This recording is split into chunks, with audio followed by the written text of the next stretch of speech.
entertainmentbuddha.com.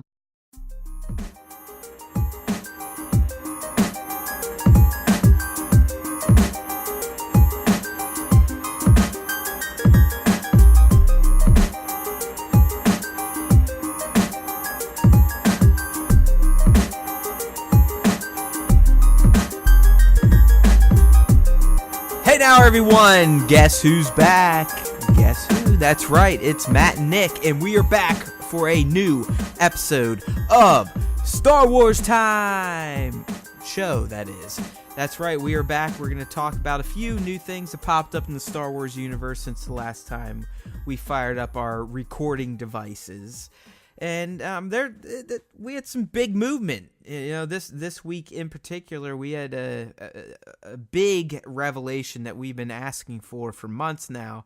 So we're going to talk about that. We're going to talk about a new comic book coming out starring a character from The Last Jedi, which to me I think is pretty important in future, something to think about that may happen in the future of the Star Wars universe, in particular the Skywalker trilogies. I also wanted to discuss a piece I wrote this week about a Skywalker who, by the way, Nick, I know you know this, were originally going to be called Star Killers. Oh, yeah. That is a name that they repurposed, too. As anybody who's seen Episode 7 knows, so Star Killers didn't go anywhere. It just turned into a base and not a person. But we also got, didn't we get a nod to it in Force Unleashed? Oh yeah, that was the name of the. I mean, like, it wasn't Vader's his apprentice. ultimate name. Like him, he ended up having a name like Galen or it was Garrick. Galen Marek. Yeah, but they called him Starkiller. Right. So that was they always Lucas and I mean I guess George Lucas and the story team even before the transition to Disney has always kind of held on to that piece of, you know, Star Wars, like pre-Star Wars lore. It is kind of a sweet name. I mean, what do you like better, Skywalker or Starkiller?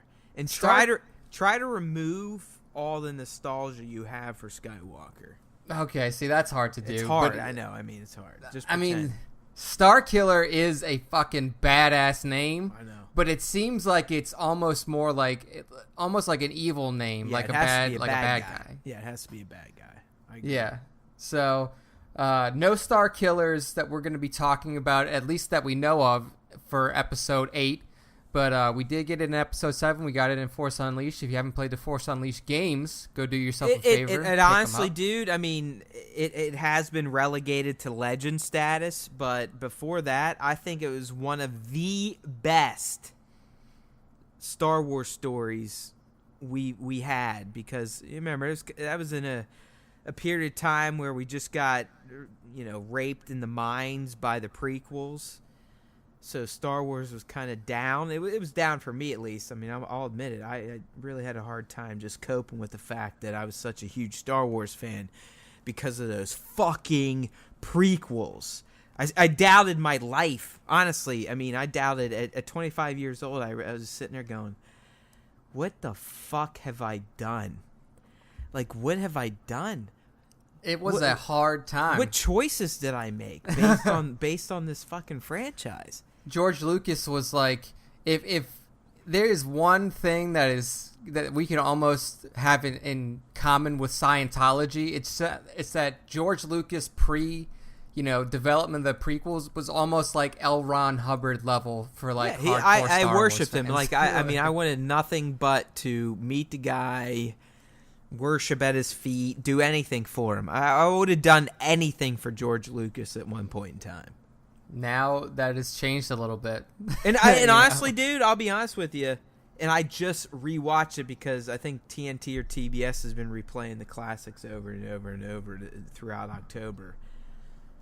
But what really broke the camel's back for me, or should we say the Tauntaun's back, was the edits to Return of the Jedi. They are in particular the no added to the fucking climax scene.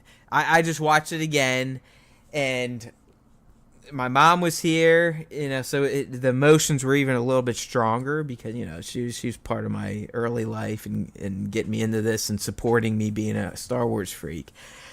But I was just like, watch, guys, it's coming up. Like, look how emotional this fucking scene is. Luke just fucking used the dark side to take out his dad, but then caught himself and was like, no, fuck that. I'm not a fucking loser like you piece of shit. Fuck you, Palpatine. I beat your ass. And then Palpatine's like, yeah, you did, so I'm just going to kill you now. And then that's going on, and you see Luke suffering, and he's fucking getting electrocuted, and Darth, you can see, even behind his mask, you can see him. You could see the emotions changing, and that was the beauty of this fucking scene. The guy was in a fucking mask, and you could tell that he was emotionally disturbed by what he was watching happening to his kid, right? Oh, yeah. It was very clear. Very clear without words. And then he comes in with this fucking edit, and it completely destroys the scene. He goes, no, and picks him up and throws him over. It's just like, what in the fucking hell motivated you to do that? I mean, to me, that is still the most egregious change this man has made to his works. And yes, they are his. So in the end, what can I say? But in the end, you know what? They're also the fans at some point in time. And you can't do that shit. Yeah, I think at a certain point, George was he's too into the new stuff. Like, he was too into the new special effects. He was too into the ability to go back and, make changes that he thought were appropriate. Special effects changes. It was a goddamn line. Yeah. I mean, you are right. I mean, one can only think that he did it because he was trying to make a reflection back to Vader's no in Revenge of the Sith. And it's like, oh, what the fuck? It's one of the most beautiful scenes in the fucking trilogy. At least for me. I mean, I know, like, some of the people that were older when they watched the original Star Wars films, they didn't like Jedi as much because of the Ewoks and whatever, but fuck the Ewoks. I mean, the entire encounter, by the time Luke gives himself up to Vader to the end, is some of the best fucking Star Wars storytelling you will get to this day. And it rivals the fucking Bespin scenes when Han's getting put down saying, I know. I mean, it's up there. It's if not better than that because it's Luke and his fucking dad. And Luke fucking feels the dark side because everyone's pushing it on him. And he uses it to take him down. But he's like, you know what? When he sees those fucking wires, he's like, fuck. I'm doing the same shit that this idiot did. The fuck's wrong with me? And he fucking stops and wins. And then you proceed into the transformation of Vader back to Anakin, and it's just cheapened by that goddamn no. It's never gonna be the same. All right, let's get the fucking train back on the tracks here, man. I'm sorry, people. It's a passionate subject, and I honestly think in particular, probably bring up the Return of the Jedi edits at least once a podcast. Probably so, but it's important to remind everybody that we need to push I'm a Disney. Fucking loser, but Jesus, man, it's horrible. It is horrible. Despecialized editions, Disney. We're waiting, and I will say though, Disney, you did do a pretty awesome thing. They just released a new special edition Disney Parks only Kylo Ren lightsaber, and it looks pretty sick. So I might have to drop 150 What is it, like a Master Effects deal? Yeah, it's like Black Series Master FX full-size, full-scale lightsaber. I'm looking right now, dude. You know how many of those I own right now? How many? I have Mace Windu. I have the Darth Maul double blade. I have Return of the Jedi Luke. I have Anakin Skywalker, and I have Darth Vader. It's a pretty good collection, dude. I need to like. That's like $1,000 worth of fucking fake lightsabers. Yeah, I honestly like. I have one custom made lightsaber that's not like specific to any one person, but I do need to get on the train of getting lightsabers for the actual characters. Like, I definitely want to get the. Like, dude. The who'd you get the custom from? Because I forget. There's like a very known third-party customizer out there. mine from badass Saberforge. hilts. Like they make badass hilts, and there's nothing wrong with that. I mean, I almost think those are probably better than these things. Yeah, these are like custom machined. Like these are high quality. Like Saberforge is good. Ultra Sabers is also good. Like I've heard some people who are not fans of Saberforge. They do take a long time. Mine took fucking forever.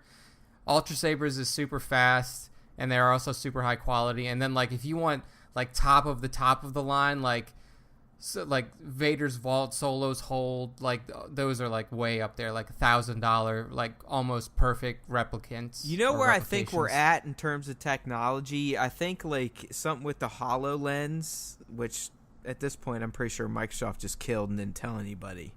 Yeah, pretty much. But with augmented reality at this point in time, someone should be able to invent a lightsaber hilt that if you wear the glasses, you and your buddy can sit there and literally be like, shit will it'll come out and you guys could fucking wail on each other and it would register hits and you could like the hilt would vibrate. Yeah, you would figure that they did. Well, doesn't PlayStation have that like Star Wars exclusive, or one of the VR headsets has a Star Wars exclusive like but you're a saber hilt? I guess I don't have it, so I can't comment. But I thought it was just you were just in an X-wing cockpit. No, like one of them is actually, I don't know which one it is. It's definitely not PSVR then. Yeah. It's probably Oculus. It might be, yeah. It might be Oculus or HTC Vive, but like the controller itself, from what I could be wrong, but I think the controller itself is an actual lightsaber. Oh, bro, I'm going to that. I booked screenings, or I guess an experience at Disney Springs in Orlando. It's a 30-minute Star Wars show where you literally like strap on fucking chest armor, gloves, and a VR headset, and you just go on a 30-minute journey with K2, like on a mission. Dude, and like you're supposed to be able to feel stuff you're brushing up against, so I'm excited for that.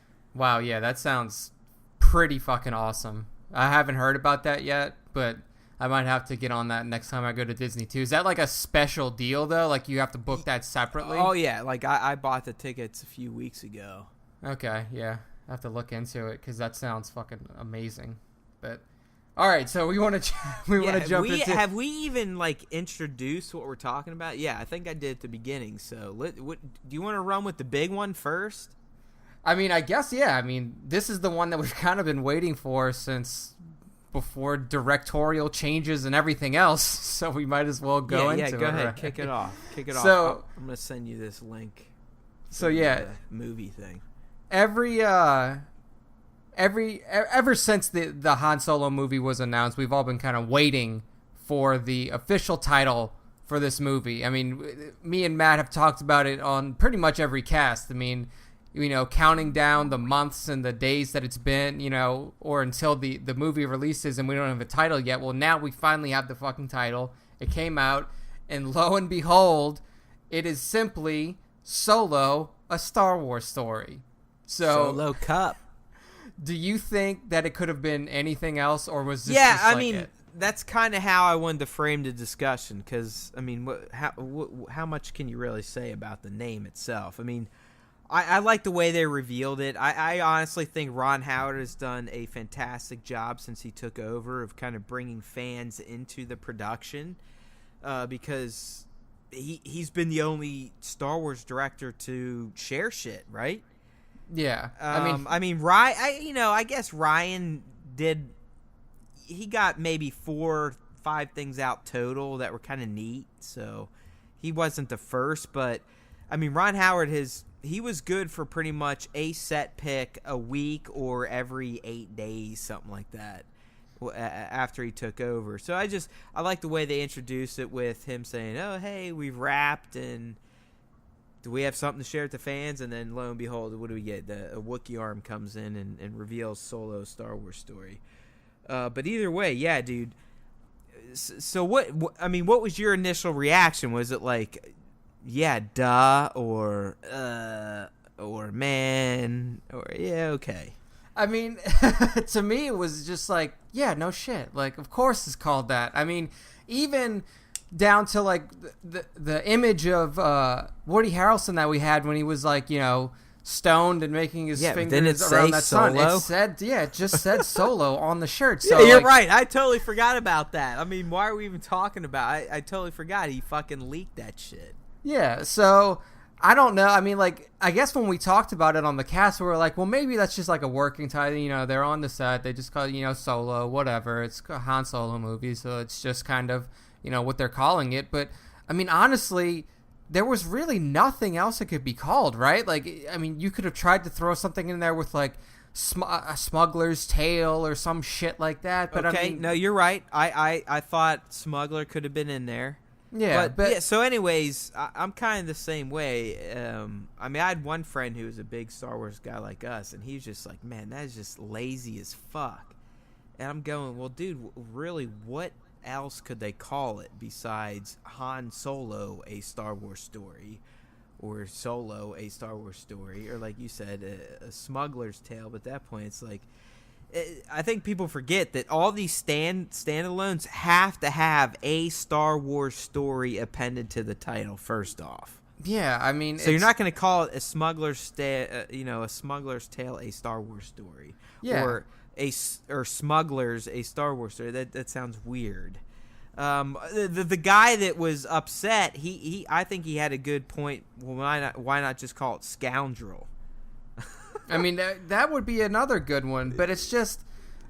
But to that point, though, like he wasn't called a scoundrel until way after that. It's not like he was known as a scoundrel. Exactly. When Leia called him a scoundrel, it was like the first time that he heard it. He was like, scoundrel, and then he kind of like played with it a little. I like the sound of that, It's not like he had heard, been called that term in his past. Dude, or anything, just in the end, it's fucking branding. It's fucking branding. I mean, Rogue One was a layup. That was a layup for them, because it just sounded like a Star Wars call sign. Yeah, exactly. Like we already know. Like you had the rogue the rogue group of X-wings and fighters within the exactly. I mean, if people don't fleet, remember, I mean, back in the 90s there was Rogue Squadron, like a whole series of games. So I mean, that was a fucking perfect match. Squadron, and in the end, for branding purposes, outside of just having a Star Wars story, I mean, if you throw in one of the most iconic characters' names in a title, that's instant recognition. Yeah, I mean, it's pretty much just an easy sell. I mean, also keep in mind, people, that we just got the title for this movie. We're talking on October 20th now. The title dropped on, a little bit before today. But, I mean, we're still having this movie in May of 2018. Yeah, so what, so like 8 months? 8 months tops? We're like 8 months out from this film, and we have no visual footage for it at all. So it's great that we got the title. And also within that title announcement, Ron Howard did also say that, production has wrapped for Solo. And again, like we discussed, the rumor is that a lot of what Ron did throughout the summer and just finished now was just making up for a lot of the dialogue-heavy stuff. Yeah, so because those two fucked it up so much. I still don't understand how that happens. I mean, you're telling me that, like, Kathleen Kennedy didn't have their version of the script or wasn't looking at dailies or something? I mean...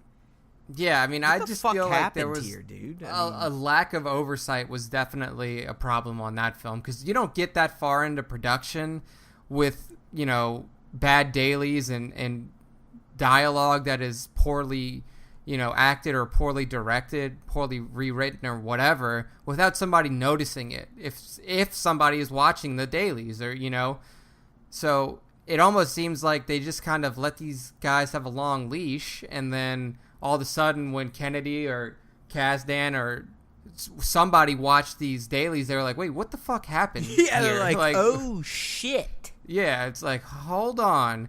Because it was kind of like, I can remember when the news started to come out, like, hey, shit's not going really well with Han Solo. Like, it was pretty sudden. It wasn't like there were, like, rumblings or there was, like, it went down just like the Trevorrow shit. I mean, the Trevorrow shit was just like, boom. Peace. It was the same shit with Han Solo. Yeah, I mean, so either Disney is really good at keeping those kind of problems under wraps, which it kind of seems like they are at this moment, or they just don't really pay attention to these production teams until it's like, getting around the 0 hour, and then all of a sudden they're like, oh shit, we have to refilm all the fucking dialogue because these people didn't know what they were doing. Like, it was an odd time. Well, this one in particular, I honestly think in the end the whole Han Solo shakeup is way more weird or way more curious than the Episode 9 shakeup. Yeah, absolutely. Because 9 happened before, honestly, anything major took place. I mean, yes, Homeboy had a heavy hand in the script, and that's probably why now shooting's delayed until the summer, so JJ can essentially redo a chunk of it. But they didn't waste any money on building sets or shooting or any of that stuff. Yeah, no, they had a lot of time. I guess I wonder how that went down, if like somebody just got a hold of the script, read it, and was like, this is dog shit. Like, what did you do? Yeah, it's curious, especially because if you go back to when Carrie passed, they specifically got together to reformulate 9, and you would have thought at that point someone would have seen his treatment, right? Yeah, I mean, you would think so. Or maybe it just got to a tipping point within the crew, because, I mean, there was somebody at least who spoke to the news about, what Trevorrow was like on set and how he was unapproachable and that he had this air of, an asswipe. Yeah, he was just a cocky asshole. So maybe it just got to a point to where, like, there was some apprehension around the script, but they were, like, because they did recently bring on somebody for rewrites before he was even fired. Now, I don't know if that was planned, like, if it was planned to have somebody come on for rewrites and, they were planning to just kind of keep him on through the rewrites, or if they were like, okay, we're going to bring this guy on, we're going to get rid of fucking Trevorrow, or what the deal was. But maybe they were okay with it, and they were hoping that the rewrites would pan out, and then all of a sudden, you had crew members, you had people that were working, closely with Trevorrow, or, getting things kind of ready to get fired up on the production side. We're like, look, this guy we can't work with this guy. And they just made the cut from there, and good thing JJ was, ready and raring to go, because that could have been an odd situation for sure. I feel bad for him, because there's a lot of people that are like butthurt over that. It's weird, though. It's like, what's wrong with people? I mean, honestly. JJ is one of those divisive directors, though, right? Like, he's not, like... He's one of the really loved directors for... Well, I know, but what has he done to give people a reason to hate him, though? It's just like, maybe there's a lot of, hate, because, I mean, there are those people who don't like Episode 7, because, we always talk about it, because it's too similar to Episode 4, and great. All this hey, different people, stuff, if you're in that camp, get ready to say the same shit about this one. Yeah, I mean, I think the people just need to let it go. It's like, just because a movie has similarities doesn't mean it's the same thing, okay? You just, allow there to be some callbacks and some similarities and some references to the original, movie, because that's essentially what we're doing here. It's a mirroring process, but the movies are different enough to where it's not like you're watching the same exact film. And then also you have the contingent out there who just don't like him from his time on Star Trek and shit like that. I mean, there's just hardcore geeks out there who have grievances against JJ for stuff that he's done. I mean, those are the fucking crazy. Weird. I mean, to me, this may get me in trouble, but those people are just fucking ding dongs. Yeah, it's like, get over it, motherfuckers. I mean, everybody's definitely, like, entitled to their opinion about the director, but I mean, like, the people who are saying, like, oh, I'm not gonna go see it because JJ's doing it. Exactly. Like, or the assholes like, I'm gonna start a fucking change.org petition for this. It's like, hey, find something else to do, honestly. Like, what the fuck is wrong with you? Yeah, I mean, there was change.org petitions to get George Lucas in the chair for the fucking last movie and stuff like. I mean, like, people will put up anything. Like, there you go. I mean, that point proved. Those are fucking idiots. These are probably kids who are, like, born in 90 and watched the Phantom Menace at 9 years old and thought it was the greatest movie ever made. I've heard that, and I feel bad for those people because they're fucking wrong. Yeah, I mean, I don't know, there's no reason to have all the hubbub around this, but I mean, it's the fact of it is Disney and Lucasfilm made a call in a tough situation to go with somebody that they've seen success with. I mean, you cannot argue that Episode 7 was not a successful film. Like $1 billion plus. Yeah, $1 billion, easy money. Just let it roll in. Positive Rotten Tomatoes score. Yeah, I mean, so there was it's not like JJ came into Episode 7, barely squeaked by, and then was like, man, just did it. Just got like a 65 on Rotten Tomatoes or something. He came in and he made a killer movie. And Disney was like, all right, guys, we need somebody to come in and take the helm here.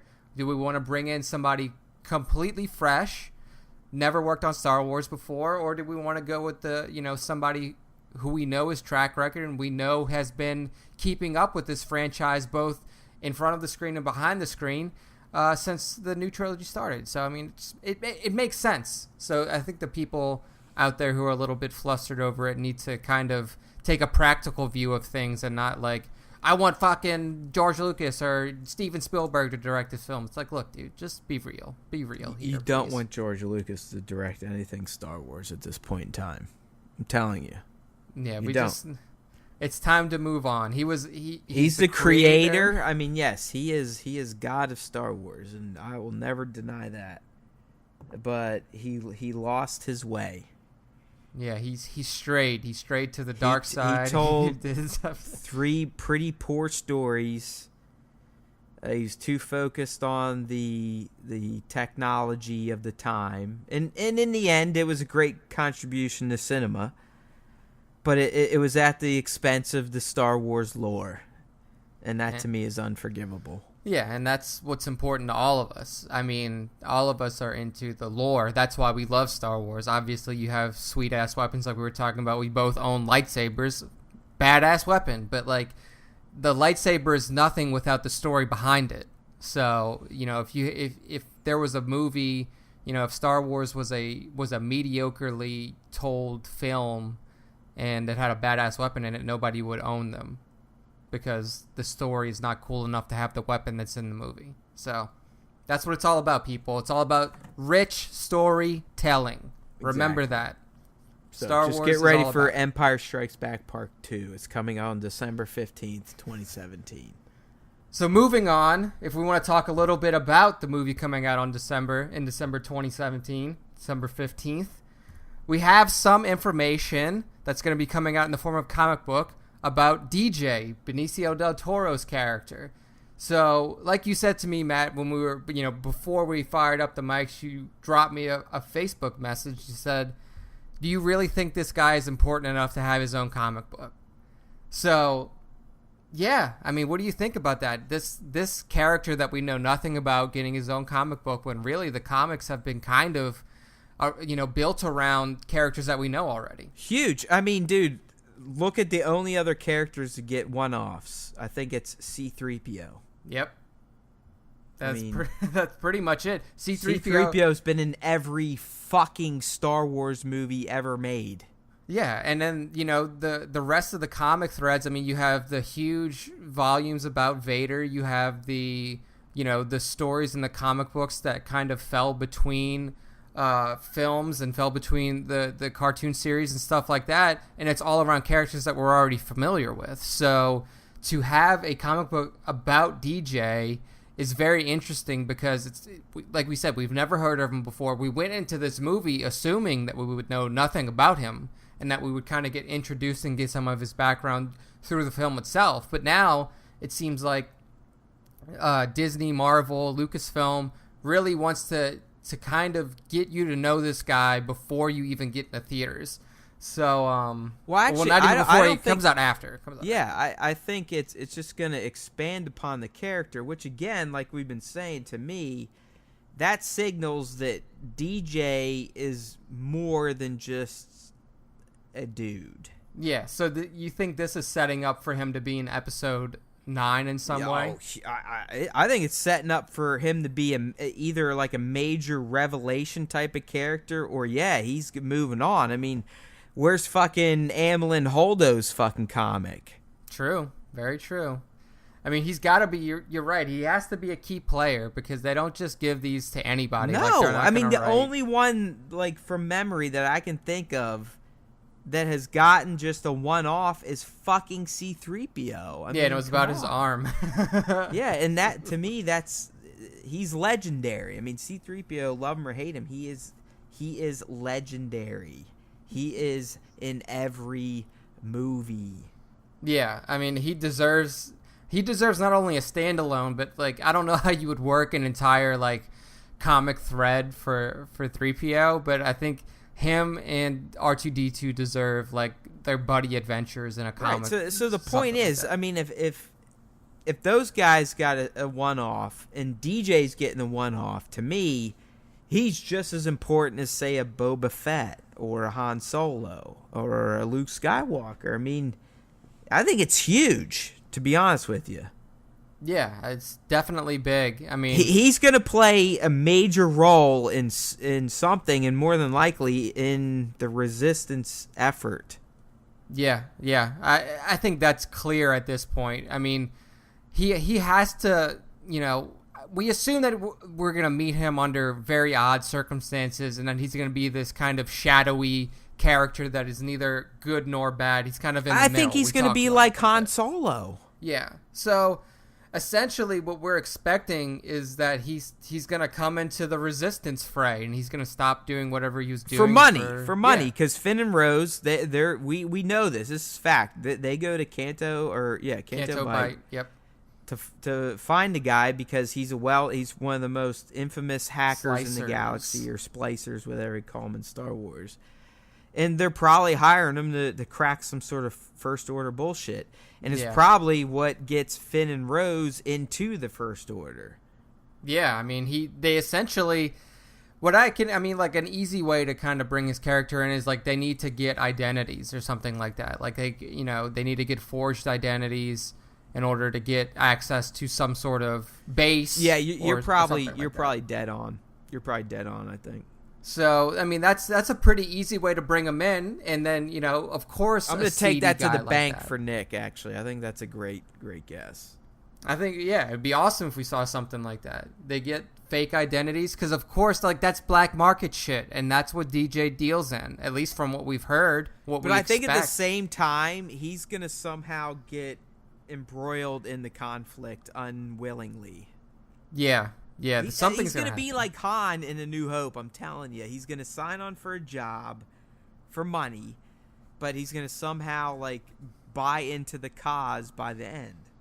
Yeah, something's going to have to happen. I don't know if he's going to have like a daughter or some sort of like somebody that's close to him maybe gets, or he's fucking Ezra Bridger and he's ready to return to the fucking rebellion. That is also, it's possible. It's very possible. Who knows? I mean, it's still in the realm of possibility. I think it'd be wild, but I think there's about a 1% chance at best. Yeah, it'd be fucking crazy if he was. But we'll see. I mean, we'll see when this comic book comes out in January if, there's some really good information around it. He's going to be Ezra, but it'd be neat.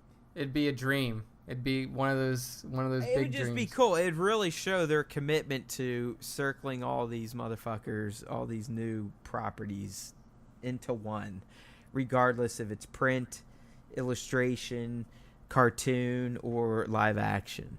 Yeah, it's true.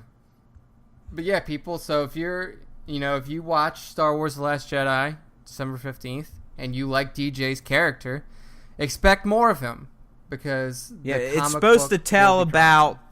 It's going to tell events prior to where we meet him in The Last Jedi too. Yeah, it says the comic will follow throughout his typical day-to-day life, and kind of give you a backstory on who he is, where he comes from, stuff like that. So, I mean, if they're going to give us backstory on his character, it's important to know, and it's probably going to give you more insight into maybe the way his character acted in the movie, maybe things that his character could be doing in upcoming movies.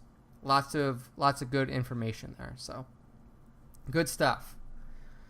So do we want to move on now, Matt, to your well-written article about some of the things that could pull Luke Skywalker. Yeah, I mean, back I into think the so. frame. I mean, honestly, as we usually do, we've definitely gone on some deep tangents tonight, so we might as well try to circle in on something with focus here.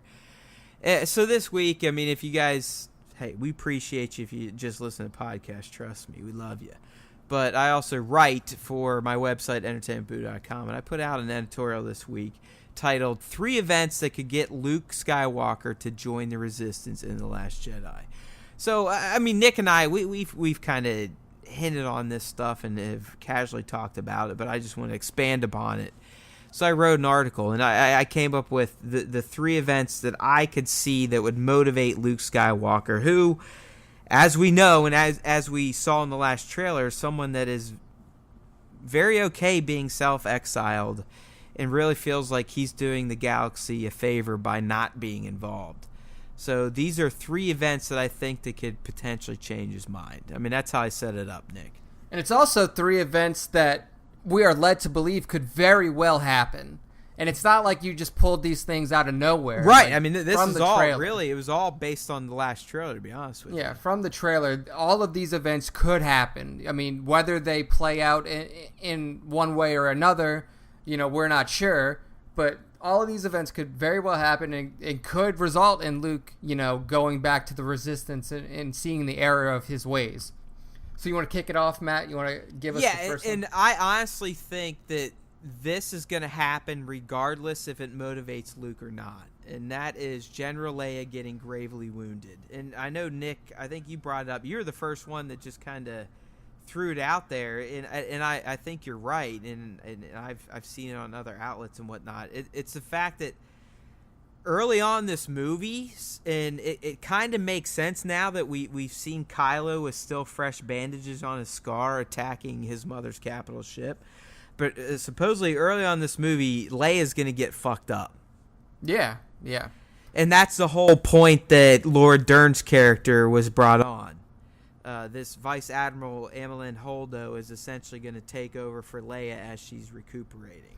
I mean, it makes sense when you have, and it's not even just looking at it from like a lore standpoint. It's looking at who they brought in to be the actress. Because if they wanted somebody as like a second to Leia, or somebody who Leia just interacts with on a professional basis, it could be very easy. You didn't have to bring in a really talented and probably, a relatively expensive actress. They could have promoted her daughter from fucking board operator to general or lieutenant general. But they brought in Laura Dern, who's a high-powered actress, very, very good at her job, and probably cost a pretty penny in terms of, what she wanted to make for this movie to play this role. So we know she's going to have a central part. So the fact that Leia getting injured is going to trigger this, could trigger this feeling or this, action from Luke is dead on. I think. Dude, at this point, if it doesn't, if this doesn't motivate Luke, how fucked up is this guy at this point? Yeah, clearly Han didn't do shit. Yeah, so I don't know if he's just completely like secluded himself in the Force, like if he's able to literally just like block out the connection that he has to people. Right, so you think he's just like purposely built up a screen to not even feel those he knows and loves. Yeah, I think at this point, from what we've seen his of his mental state and how it's degraded to the point that we saw in the second trailer, it's very possible, because you don't get to a point of total seclusion and resistance to go back into society without completely cutting yourself off. So does this not prove that Kylo is a fucking badass?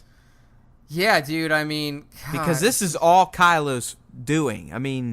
The only reason Luke is where he's at in his head and physically where he's located is because his nephew just, and we saw a glimpse of it again in this trailer. His nephew fucking just annihilated everything Luke tried to do with the New Jedi Order.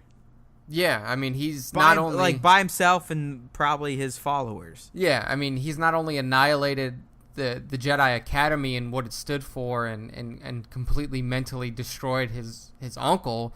But he killed his father. I mean, he's literally just slaying people. I mean, right, and we know that Luke now regrets that he did not respect Kylo's power. Yeah, and I mean, again, we heard that, so we know a lot of stuff, and that's kind of why I wanted to write this piece. I mean, at this point, with that last trailer definitely gave us some new puzzle pieces to play with, right? Yeah, it definitely gives us more insight. It gives us more things to kind of draw information from, and I mean, the only thing that I can think here is the one thing that we pointed out heavily in the trailer during the cast that we did on it was that like Kylo definitely looks conflicted.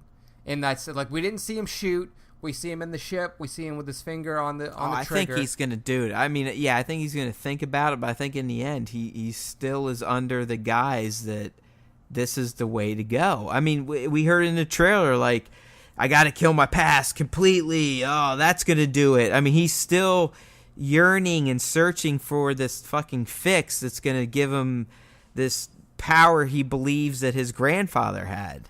Do you think that after he does this, clearly he'll still be able to sense that Leia's alive? Like if she makes it out, he'll be able to tell like she's still alive. Do you think that when he goes in and he does it initially before he kind of gets that sense that she's still alive, that he's gonna feel weaker again like he did with Han? Oh, of course, yeah. And then do you think he's gonna feel a sense of relief knowing that she's still alive? Like, oh my God, like she made it. Okay, good. Like, you know, thank God. I don't know if we'll realize that, like if we'll be shown that, but, you know, in his emotional core, yeah, I think he will feel. But I think we're still going to see him on the ground trying to. So at this point, do you think that the ground battle takes place before this space battle? I don't think so. We see Leia standing there in her gown, like that same regal outfit, watching the door come down. But it's just so weird because, like, the only thing I guess we didn't see Kylo at the ground battle. You're right. So it could. No, we did. He marches in with that fucking wave. Okay, yeah. So we saw him from the top. So I was just thinking of Kylo, like, in the scene where he's talking to Rey. So, like, basically, like, in my mind right now... Like, dude, at this point, I'm almost positive that's a complete edit fuck. Yeah, because I'm trying to figure out, like, where that happens. Because in that scene, he does not have the bandages on his scar. Right, but if you look at the backgrounds of Rey's shot and then Kylo's, you can see, like, debris coming down in his, where hers, it's a stark black background. Yeah. So I really don't think that is the same. I just think it's a fucking edit fuck, like a clever edit. But even if it is, like, he's there during the battle, like, wouldn't he have that bandage on his scar if it takes place before the aerial combat? I think either way, whatever scene that is we're seeing of him, that's towards the end of the movie. Yeah. So then, yeah, I mean, based off of Leia being on the ground, it's a good point. Like, that probably, but it's just, that would be so weird if they, well, no, not really, because, I mean, in episode 5, they opened with Hoth. They'd be evacuating. And yeah. It would just be like what the Empire tried to do in ESB, where they were trying to, and they succeeded, really, if you think about it. I mean, what was the main ship that they were trying to wrangle in the end was the fucking Falcon. Yeah, exactly. I mean, a lot of the other ships got away just because the ion cannon. Yeah, he wanted the Falcon, and that's what they ended up chasing. But in the end, they were blockading the planet, waiting for them to evacuate. So I think, as you said, these are probably going to be within the first 30 minutes of the movie. Yeah, it's just so weird, too, because they've done a really good job of selling that battle on Crate to make it seem like it's like a climactic. It's the final, yeah, right. Yeah. So it is. But I think the climax, just like Empire, is going to be some sort of very intense duel. It's not going to be a big battle. It's going to follow Empire's format. Big battle to start, taper into the more intimate shit. Yeah, good point. It's a very good point. And then, I mean, we see in the next, article piece that you bring up some pretty intimate shit. And this is probably going to happen, later in the movie. Oh, yeah, I don't know if it's going to be third act, end of second Yeah, act. I think it's third act. So the next piece that Matt writes about in this article is Rey getting captured or, losing her way, straying from the path could be another thing that brings Luke back into the fold. So tell us a little bit of your mindset behind this. Well, I mean, we have the one shot. Well, we had a few shots, but the one shot in particular we know at one point in time, Rey and Snoke are going to be in the same fucking room. And he is force blasting the shit out of her for one reason or another. I mean, this could potentially be his form of lightning, which seems like it's even more painful than lightning. So he could technically be putting her through what Palpatine was trying to do to Luke and Jedi. So to me, that's like, all right, well, Rey definitely ends up with the ultimate bad guy for one reason or another. And we have a glimpse that there's a possible exchange between her and Luke where she's going, hey, I'm sensing this is going down. I need to go help Finn. I got to go help. And Luke, just like Yoda said to Luke, you can't do it. It's not going to end up the way you are imagining it's going to go, right? Yep. So I could see that getting Luke motivated. Yeah, and then, well, not even in the traditional sense of like, oh no, I have to save my Padawan. She's in the clutches of a bad guy. He knows the fucking the score here. I mean, he knows if Snoke has two of the most powerful Force users in the galaxy of all time, it's completely over. Yeah, exactly. Like with Rey, if Rey fully, is consumed by the dark side, there is essentially no hope left for the universe as a whole or for the galaxy. Like with Kylo, with Rey, and with Snoke kind of all working together in tandem. I mean, obviously you have the Knights of Ren there who we may, hopefully we get some kind of sense of who these people are and see them in action in this movie. But with that, with that powerful of a core running the First Order or carrying out the bidding of the dark side, you would essentially have no chance if you are the Resistance. Like you would have little to no chance to be able to do anything without any kind of light side Force user on your side, without any kind of basically what would be like a balancing force, because it would just be a lot to overcome. But and yeah, you're right. I mean, I think Luke's a little loopy at this point, but I also think, and again, we know he is horrified at what Rey can do because he equates it to, we have to assume what Ben could do. And he even says, like, I didn't respect it, and that was everything. That was my downfall. Yeah, exactly. And that's why I'm here. I mean, so he tried to kill him. He did try to kill him, like you bring up later. I just feel like if he knows Rey is captured, that he's got to do something. But this brings up a tangent I feel like we have to go down.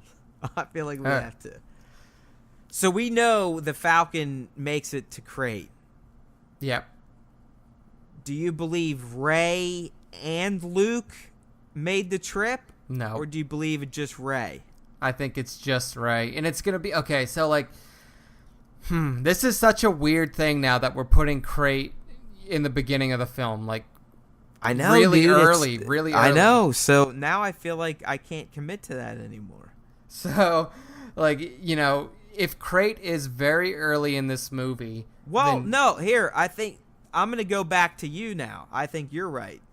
I think maybe it is the space battle. Maybe they do crash on Crate, and maybe it is just later on the movie that it's the battle. I don't know. Fuck, shit, I can't do it. It's hard. Like, they did a really great job with the trailer because they gave a lot of information, but I mean, like, there's still questions. Yeah, but the more you look at it, the more you understand. You have to understand that it's pretty scrambled. Yeah, it is. Like, shit is all over the place, and trying to piece it together is definitely hard. So, but I think you could be right though. Like, you're right that in the fact that the Falcon ends up on Crate, and it's more than likely, in my opinion, it's probably just Rey.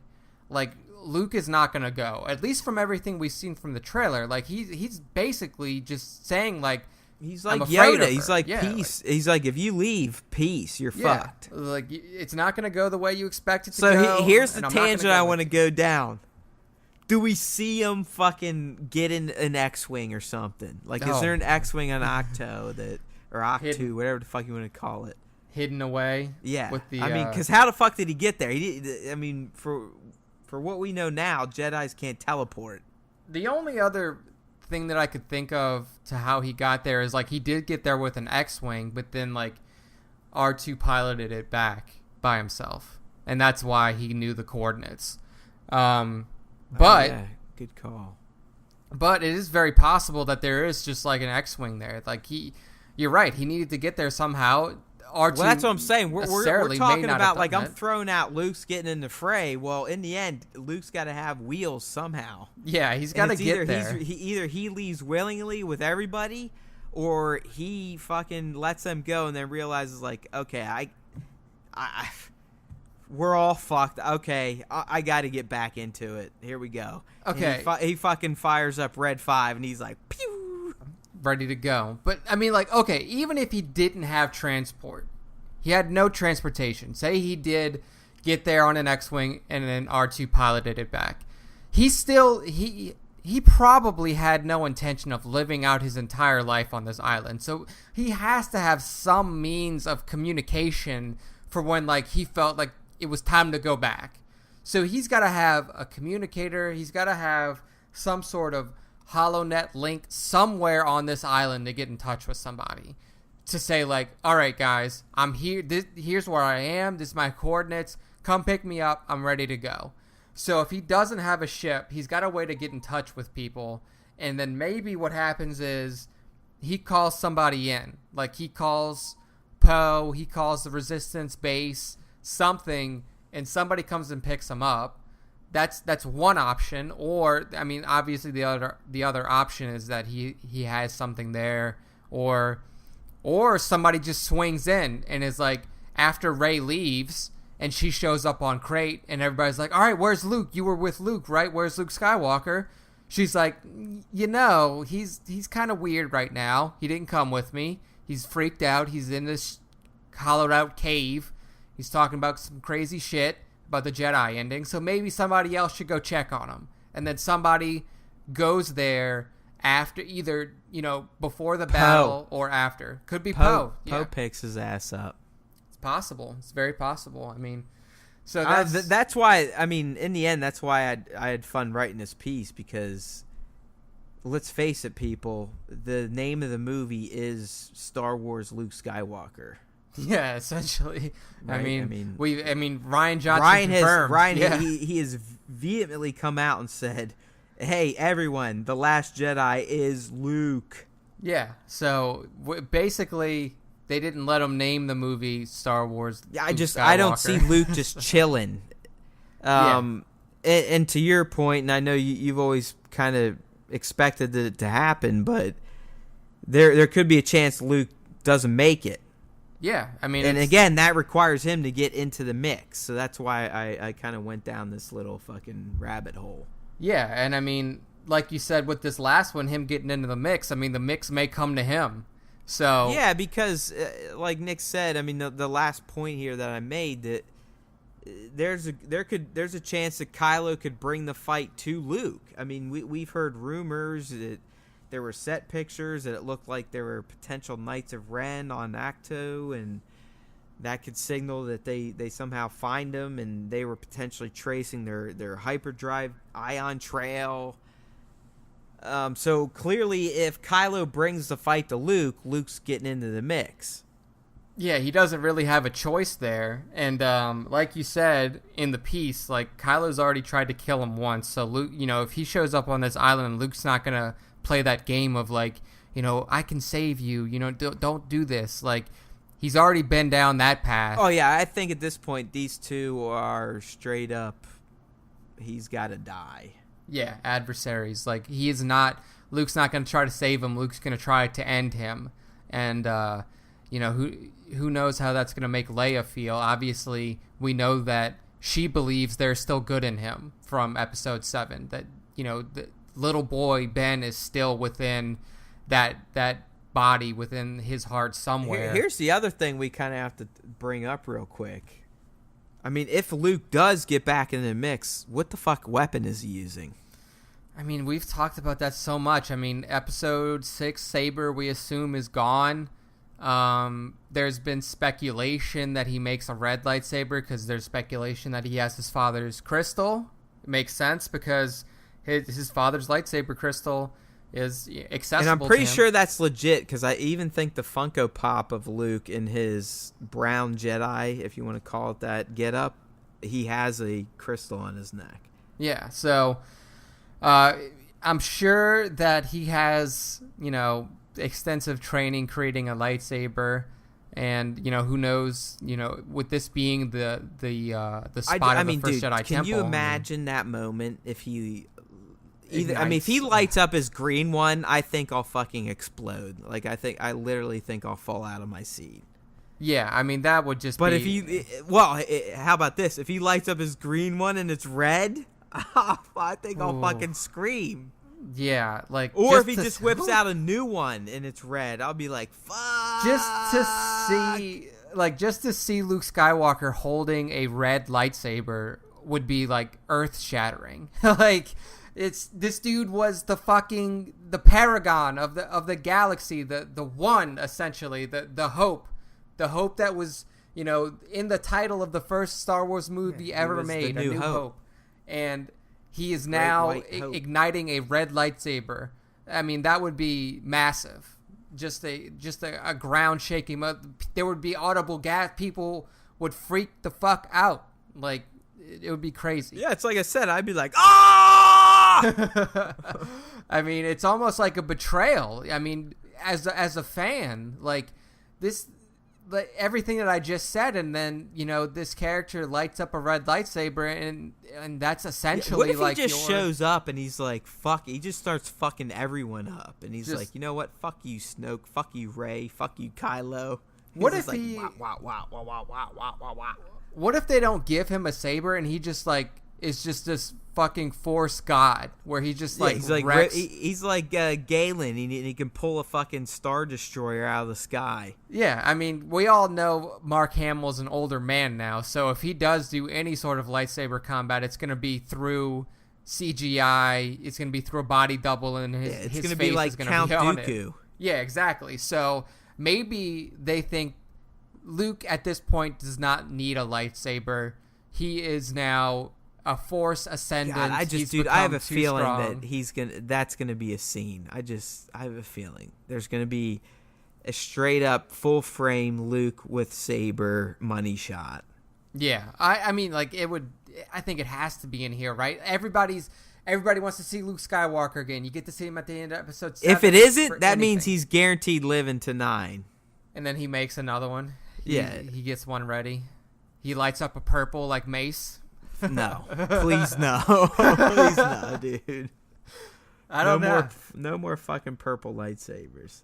But yeah, dude. I mean, there's so many of these rumors out there. Dark Luke, he switches to the dark side. I mean, who knows? But maybe it's just out of necessity though. Like he needs a lightsaber. He never thought about it before. He was like, oh shit, I have to get in there. It's time for me to get going, but I don't have a weapon, and the only crystal I have is a red one. So maybe I can see that, necessity. Or like literally he fucking digs something out of a grave that he buried it in. It's like that iconic moment where the warrior returns to his weapon of death after he swore to never use it again. Yeah, I mean, and it's also like this is something I brought up when we were talking about how lightsaber kyber crystals work now with the bleeding and all of that. Like, we know that it's possible for a lightsaber to change color now from blue or green, whatever, to red. Is it possible for a lightsaber to go from red to whatever, green, blue? Clean it out. Yeah, so like maybe we see Luke light this saber up, red crystal from his father. It was stained with blood after Vader's turn, and he never got a chance to ignite it after his return to the light side right before his death. Luke lights it up, and boom, maybe this crystal is green, maybe this crystal is blue, and we get to see that kind of transformation. I'm such a huge fan of Luke's green lightsaber. It's one of my favorite lightsabers, if not the favorite lightsaber of the franchise. I mean, it's such a good design because it is that fusion of like the Obi-Wan saber. Yeah, it's Obi and his dad. Yeah, exactly. Plus the but Anakin it's very heavy Obi. Heavy Obi. Like the emitter, like around the top of it. The top is in the hilt. The very bottom part is very Obi too. Yeah. So, I mean, it's an iconic saber. I don't know. I mean, clearly it's not put there. that fucking gold in it like a pimp. Yeah, looked badass, dude. I mean, although Vader's saber's pretty fucking boss too. Yeah, that's like so another industrial looking. With the black grooves down towards the bottom. He's got the black accents on it. Yeah, black dude, grips. It looks dope. It's basically it's the same version as his Anakin saber. It just has all the black accents to it. Yeah, I mean now I want to go out and buy another lightsaber. I'm about to light mine up and start fighting the wall here after the cast. Yeah, I mean it's those things are fun to have. But yeah, dude. I mean, it's very possible that we see Kylo and the Knights of Ren show up on Acto. Like you said, there's rumors out there that they were tracing ion trails from Rey's journey there, and that the First Order's hot on their trail. So if Kylo shows up, man, it's just like every interaction that Kylo has with somebody in his family. I like to see that emotion that he has, like that struggle within him. And I know that like all these people out there are fucking talking about how they don't like how he's emotional because Vader was never emotional in the original trilogy, and Vader was just this force of power, of death. Yeah, but at that point in time, people, we're talking about this man is more machine than human.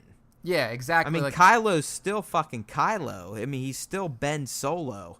He is not literally morphed into... Yeah, he calls himself Kylo Ren, but...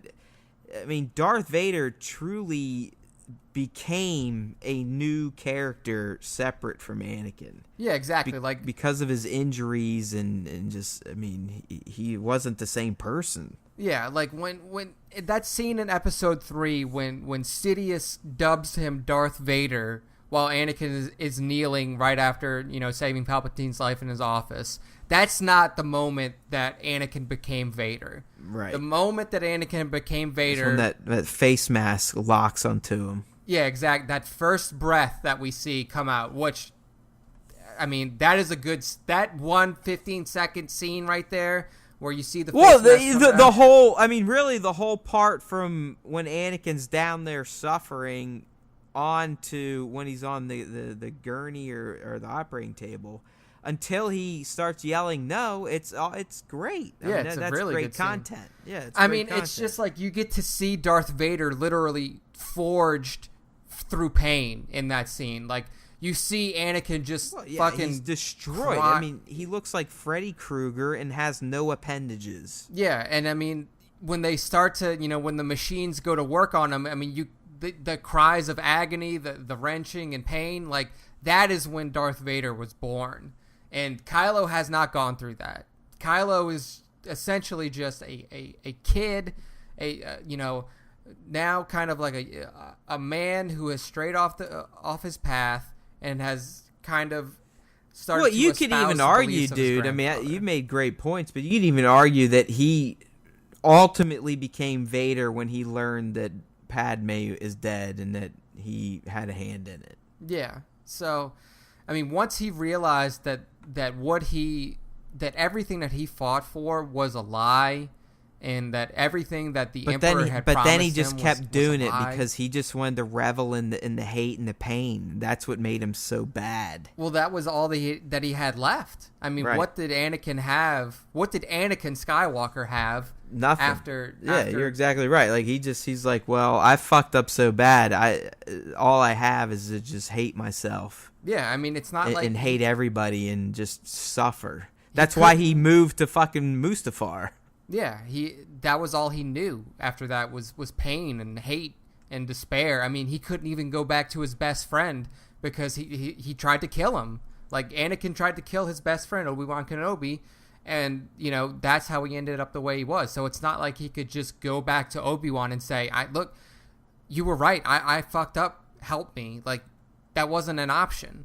So the only option left to him was to make a life of what he knew now, which was just pure pain, hatred. I mean, and his hatred evolved over time. It went from hatred of the Jedi to, hatred of the Emperor for deceiving him and leading him on the path that turned him into the monster that he became. I mean, it's a fucking crazy thing, and Kylo clearly has not gone through that yet. He is clearly a redeemable character. he's trying to manufacture it by murdering his parents, and that's just not going to work. No, like Anakin truly lost everything. I mean, and it was all his fault. Yeah, I mean, no one told him to do it. Like, I mean, Kylo's being told to do this stuff. Like, hey, this'll make you. This'll do it. This'll do it. So it's so clear to the audience that Snoke's just fucking using him to wipe out Snoke's biggest adversaries. But yeah, I mean, as Nick's been saying, Kylo has not experienced the ultimate loss and the ultimate betrayal of himself and everyone he's loved. So that's why he can't ever be his dad at this point. Or his granddad at this point. Yeah, I mean, he's got a long way to go. And I mean, like the biggest kind of defeat or, similar situation that Kylo's been in up to this point was just a lightsaber battle loss in the forest on Starkiller Base. And like that didn't even really disfigure him. Like he has a scar, but he didn't lose a hand. He didn't lose all of his limbs. Like it bruised his ego and probably made him doubt himself more than anything. Yeah, so he's got a long way to go, and personally, I don't think he's going to make it all the way down the dark side path. Like, that's not how I see this character being written, and I don't see how that would be.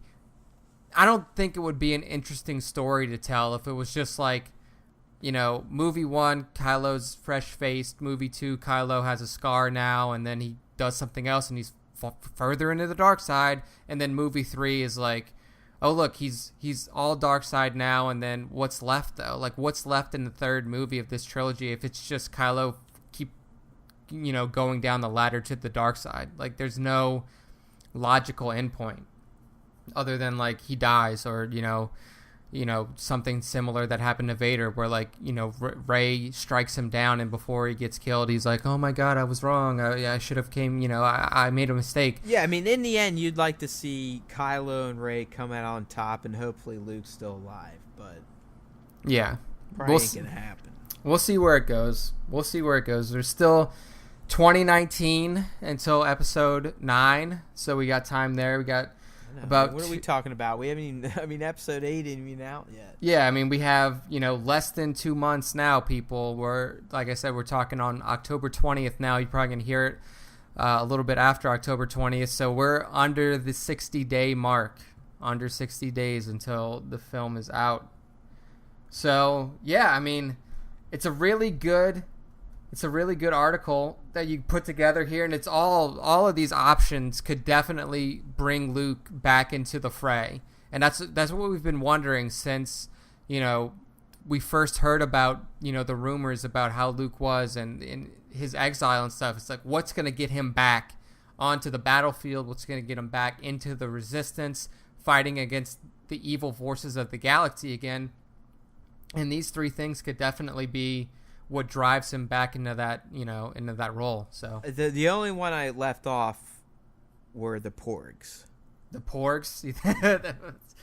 They just Like, have that no, effect the one with Chewie calls out through the Force, and they all pick up Luke and fly him to, they somehow have hyperspace capabilities, and they fly Luke to Crate, and everyone is happy. That is possible. That's that's definitely The March of the Porgs. Dude, if there's not a significant amount of Porgs in this movie, I think people are going to be very upset, because the Porgs are like the new thing. Everybody loves Porgs. Yeah, they're definitely the memes of The Last Jedi at this point. 100%. All right, man. Well, I think we knocked it out. We definitely went longer than I thought we could, but that's how we do it, people. That's why you need to listen to myself and Nick on the Star Wars Time Show, because, yes, while we do come with an agenda, we always bring something extra special in the forms of our tangents, and we had many of those tonight, so hopefully you appreciated them, enjoyed the discussion.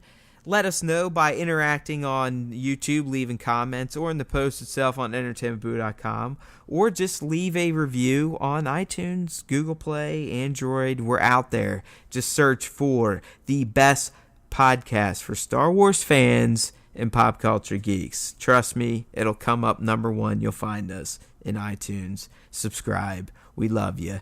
Keep coming. We'll be back maybe next week. You never know. We've been spitballing ideas of creating a spin-off show just for other geeky stuff. Other movies like Blade Runner 2049 or Justice League, Thor. You never know. So just stay tuned to the network. You'll get the best shows out there. But our number one show, our favorite show to do, is the Star Wars Time Show. Right, Nick? Absolutely. Because we love that galaxy that is so far, far away. All right, my friends, may the Force be with you always.